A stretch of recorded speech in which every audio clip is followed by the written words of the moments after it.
Hi guys, today I'm going to be revisiting a product, and that's the Staresso espresso maker. It's for a couple of good reasons. Firstly, when I did the original video, I was a little bit of an amateur when it come to using the product and knowing about a good espresso. I was even calling it an Espresso, so that's pretty much proof in the pudding. So I'm going to demonstrate how to use it with Nespresso pods, and I'm also going to show you my tried and tested method for making the best espresso, and I'll talk a little bit about the coarseness of grinds and other bits and bobs that I really skirted over last time round. Before I jump into it, I just want to say a big thank you to everyone that left constructive comments on both the Staresso review that I did and the Handpresso and Handpresso also. There's some very knowledgeable people out there. There's obviously the trolls that just want to tell me I'm an idiot, which to be honest I already know. Thank you very much. Oh, let me tell you about this. This one guy sent me the best comment the other day. Where is it? Hold on, let me find it. He said, you need your own TV show, would be cracking entertainment. What a comment. Thank you, Gareth. Anyway, let's crack on. I'm gonna go tidy up the kitchen a bit and give the Staresso a little bit of a scrub over because it's probably a bit scummy.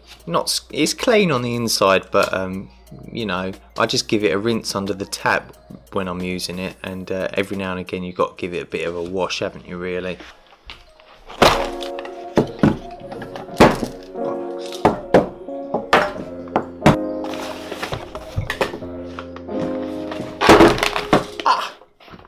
When you look for an espresso pod, make sure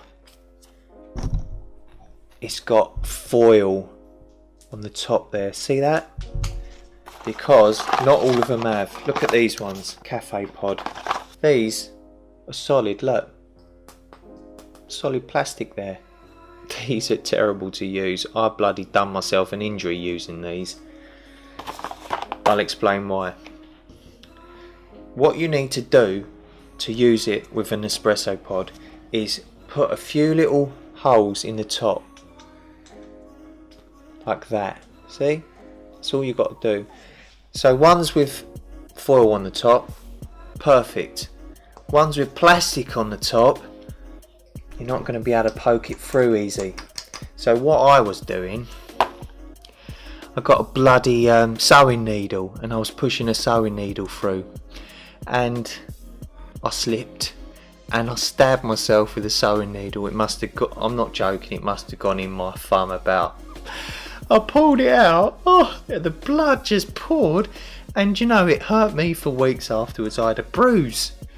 So that's why I don't use pods like this. I've been using these Starbucks Nespresso pods. Right guys, let's make an espresso. So the pod just drops into the bottom of the Staresso, and you just have to screw that on nice and tight. Now this phase is what I consider as one of the most important phases, and that's the preparation. Obviously you don't have to do this, but in my opinion it makes a big difference. And what I'm doing is I'm just preheating the unit and the glass, and what I also like to do is just pump the boiling water through the piston. That just cleans it out for one, heats it up, and it also removes every last bit of air from the system. And that's my intention, is to not have any air throughout. So I've replaced the water within the chamber with fresh water. I've got rid of the water from the glass, but that glass is very hot now, and there's no air inside that piston. So it takes about 10 plunges to build the pressure up inside the chamber where the Nespresso pod is. And now I just give it a few seconds just to let that infuse a little bit. Now as I'm pumping, there's a good amount of pressure on that pump, and there's a good flow on that extraction, so it's not coming out too quickly. It's just right with this pod.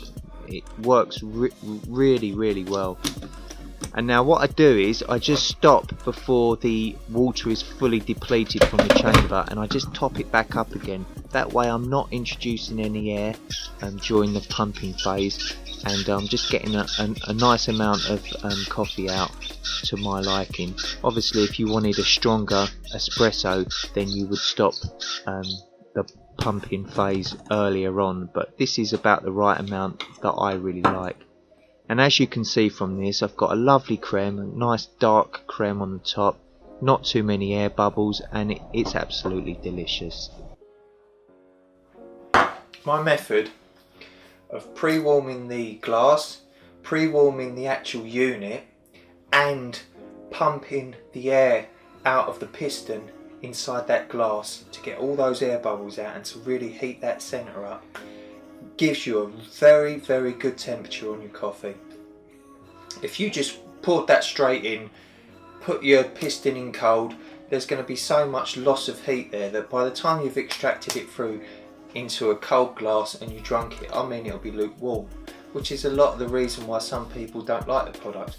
But if you do what I've just demonstrated, warm the glass, warm the unit, pump the piston through, and then get rid of all that water and start again with hot water. I spent three or 4 minutes mucking around with the camera and being an idiot, and it's still very nice temperature. So there you go, that's how you make the Staresso with a good temperature and a fantastic creme. First I'm going to talk to you about the coffee and the grinds and how it best works with this. I'm going to move the camera.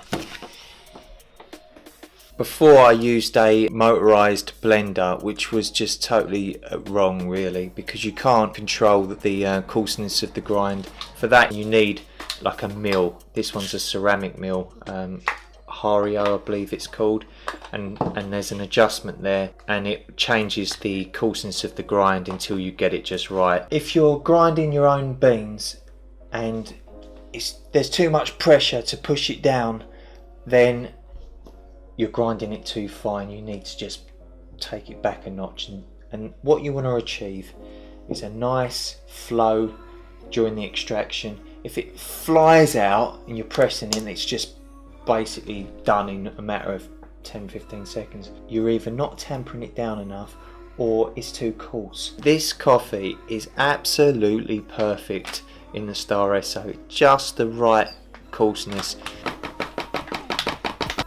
Okay, can you see that? It's on 0. So I'm going to just show you just how much coffee I can get in this.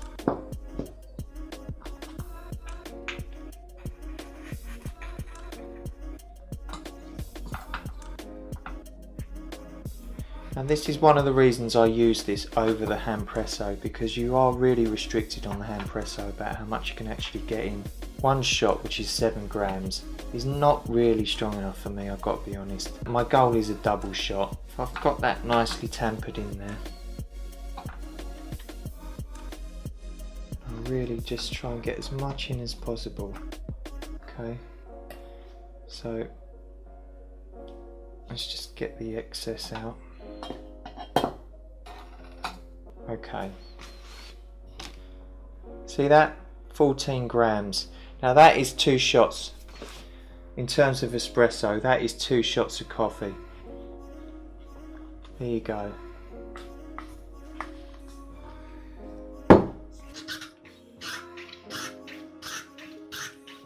Can you see loads of frothy bubbles in that? Because I certainly can't.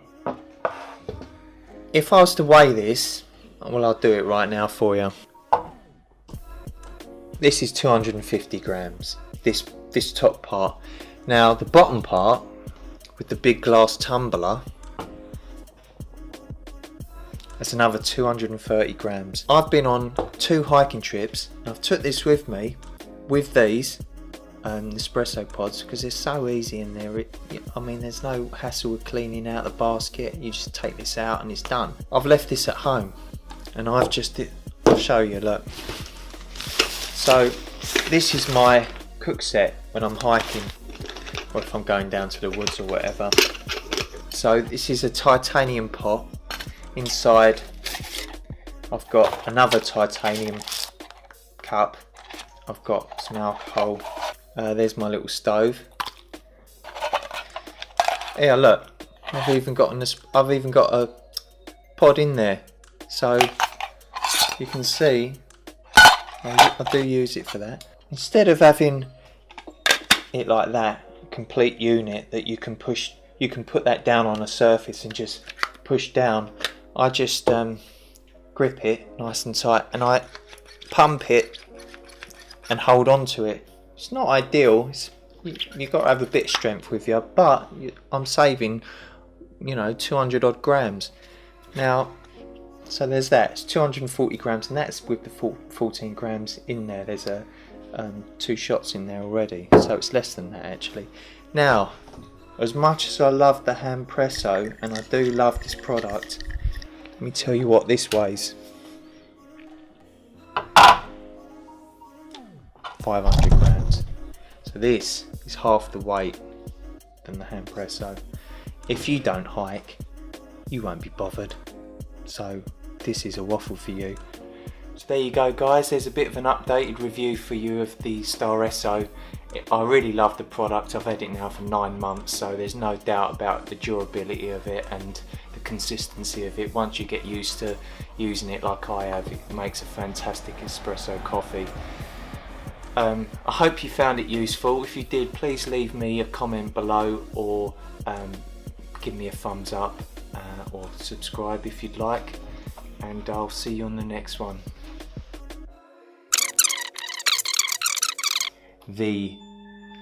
Oh God, sorry. Hello? Hello, is that Simon? Yep, speaking. The mill thing now. Sorry, 1 second. So I was more interested in these cases. Are you sorry, 1 second, sorry. No problem. Well, that was about half an hour conversation. I need another coffee.